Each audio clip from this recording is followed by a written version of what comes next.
Cuando una persona que sufre violencia doméstica llega a un hospital, no solo recibe atención médica, se activa todo un sistema, un proceso increíblemente detallado que está diseñado para sanar, sí, pero también para proteger y para buscar justicia. Hoy vamos a analizar paso a paso cómo funciona ese protocolo médico y legal. Para entender por qué este protocolo es tan crucial, primero hay que entender el silencio. Esta cita lo resume perfectamente. A las víctimas les cuesta muchísimo hablar. ¿Por qué? Por miedo, por vergüenza. A veces hasta se sienten culpables. Y es por eso que el personal de salud está entrenado para buscar las señales que las palabras no dicen. Se convierten en esencia en la primera línea de defensa. Bueno, entremos en materia. Para poder enfrentar un problema, lo primero es saber exactamente qué es. Las guías clínicas no hablan de la violencia como un solo acto, sino como todo un espectro de conductas dañinas. Vamos a ver las 4 formas principales que se identifican. Empecemos por la más evidente: el maltrato físico. Se trata de cualquier agresión directa al cuerpo, y esto puede ir desde empujones hasta golpes muy severos. Aunque es la forma más visible, muchas veces se intenta ocultar con excusas, sobre todo cuando las víctimas son niños. Ahora, pasemos a una forma mucho más sutil, pero igual de destructiva: el maltrato psicológico. Este no deja moretones, pero las heridas que causa son profundísimas. Hablamos de insultos, de amenazas, de humillaciones. El objetivo siempre es el mismo: intimidar y controlar, ir demoliendo la autoestima de la persona.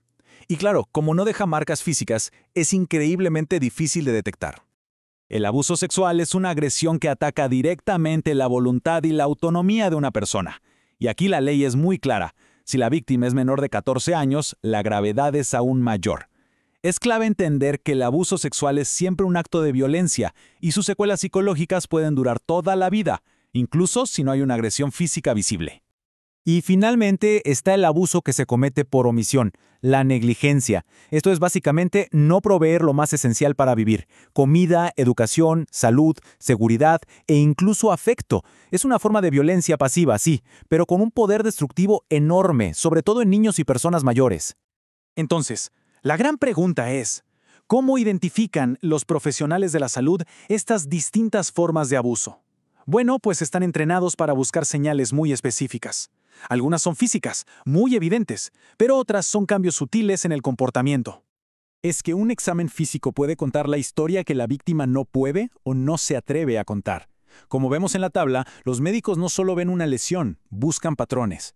Moretones en lugares que no son comunes, cicatrices con formas de objetos, como planchas o cigarrillos, o lesiones internas que simplemente no cuadran con la explicación que se está dando. Cada hallazgo es una pieza de un rompecabezas. No se trata solo de curar una herida, sino de leer la historia que el cuerpo está contando. Pero claro, las heridas no siempre están en la piel. Las cicatrices emocionales se manifiestan de formas muy concretas. Cosas como un miedo terrible a volver a casa, una agresividad que aparece de la nada, aislamiento o, en casos extremos, hasta intentos de suicidio. Todas estas son banderas rojas que el personal clínico está entrenado para identificar de inmediato. Bien, ahora vamos al corazón de este análisis. ¿Qué pasa exactamente cuando un caso sospechoso de violencia llega a un centro de salud? Aquí es donde el protocolo se activa, paso por paso, de una manera muy metódica. La respuesta es inmediata y súper estructurada.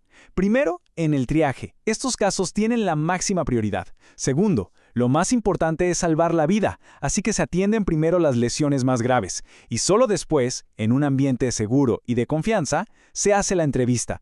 Y siempre asegurándose de que la víctima entienda y autorice cada paso. Es un equilibrio muy delicado entre la urgencia médica y el respeto a la persona. Y este punto es fundamental.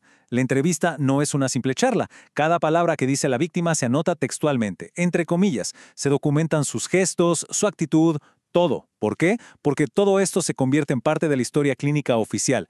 Es un registro súper meticuloso porque estas palabras y observaciones pueden llegar a ser la prueba más poderosa en un proceso legal. Y es aquí donde el papel del personal de salud va más allá de la medicina. Todo lo que se documenta en la clínica tiene un propósito: construir un puente sólido y directo hacia el sistema de justicia.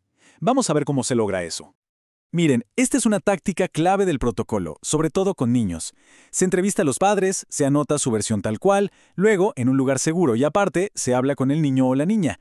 Y después, se comparan las dos historias. Esas pequeñas o grandes diferencias, las inconsistencias, muchas veces son las que revelan la verdad. Ahora, un concepto legal que es vital, la cadena de custodia. Para que se entienda fácil, es como el seguimiento de un paquete.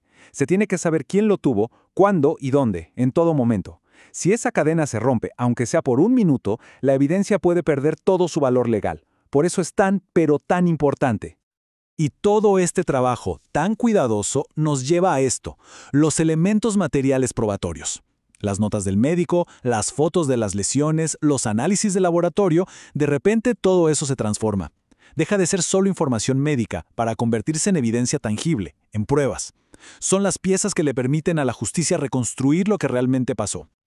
Ok, una vez que la evidencia está segura y la víctima está a salvo, el protocolo entra en su última fase, movilizar una red de protección mucho más grande, que va más allá del hospital. Y esto es algo que no se puede pasar por alto.